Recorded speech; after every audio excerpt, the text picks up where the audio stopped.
నమస్తే, welcome to special debate. నేను Monica. అదే బలుపు, అదే అక్కసు. ఇండియాపై విషం నింపడమే లక్ష్యంగా అడుగులు వేస్తోంది పాకిస్తాన్. స్వాతంత్ర దినోత్సవం రోజు కూడా పాత పాటే పాడారు ప్రధాని షహబాజ్ షరీఫ్. సింధు జలాల ఒప్పందం విషయంలో రెచ్చిపోయారు. తమకు దక్కాల్సిన ప్రతి నీటి బొట్టును రెడ్ లైన్ గానే పరిగణిస్తామని పిచ్చి ప్రేలాపనలు చేశారు. తమ నీటి హక్కులను కాలరాసేలా భారత్ ఎలాంటి చర్యలకు పాల్పడినా గట్టిగా బదులిస్తామని ప్రగల్భాలు పలికారు.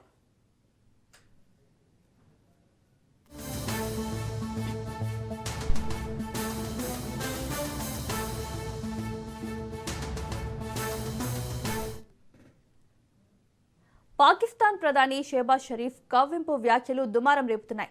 దేశ సార్వభౌమత్వానికి, రక్షణ ప్రయోజనాలకు ముప్పు వాటిల్లితే చూస్తూ ఊరుకునేది లేదన్నారు షహబాజ్ షరీఫ్. భారత్తో జరిగిన ఘర్షణల్లో తామే గెలిచామంటూ పాక్ ప్రధాని అసత్యాలు వల్లవేశారు.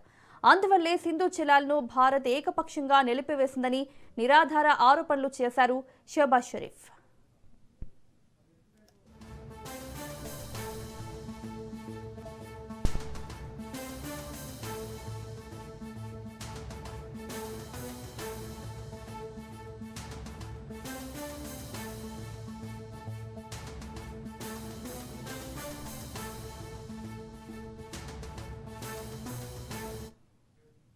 వాస్తవానికి 2025 ఏప్రిల్లో పహల్గాంలో జరిగిన ఉగ్రదాడి అనంతరం పాక్తో ఉన్న సింధు జలాల ఒప్పందాన్ని మోదీ సర్కార్ నిలిపివేసింది. దీంతో అక్కడ వ్యవసాయంతో పాటు తాగునీటిపై తీవ్ర ప్రభావం పడుతోంది. నీరు, రక్తం కలిసి ప్రవహించలేవని భారత్ తేల్చి చెప్పింది. సీమాంతర ఉగ్రదాడులను ఆపితేనే సింధు జలాల అంశంపై ఆలోచిస్తామని స్పష్టంగా చెప్పింది.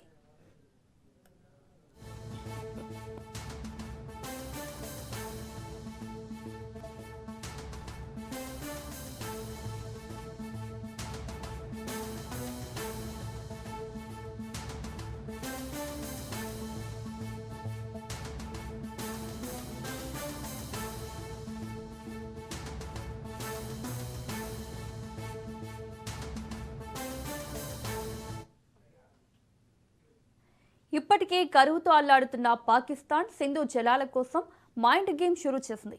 కొద్ది రోజులుగా ఇండియా, పాకిస్తాన్ మధ్య సింధు జలాల ఒప్పంద వివాదం ముదురుతోంది. ఉగ్రవాదాన్ని నిర్మూలిస్తేనే నీళ్లంటోంది మోదీ సర్కార్. సింధు జలాల ఒప్పందాన్ని దుర్వినియోగం చేయడంపై భారత్ మండిపడుతోంది. కిషన్ గంగా, బాగ్లిహార్, సలాల్, పాఖల్దుల్ వంటి జల విద్యుత్ ప్రాజెక్టులపై పదే పదే అభ్యంతరాలు వ్యక్తం చేస్తూ అభివృద్ధి పనులను ఆలస్యం చేసిందని గుర్తు చేసింది.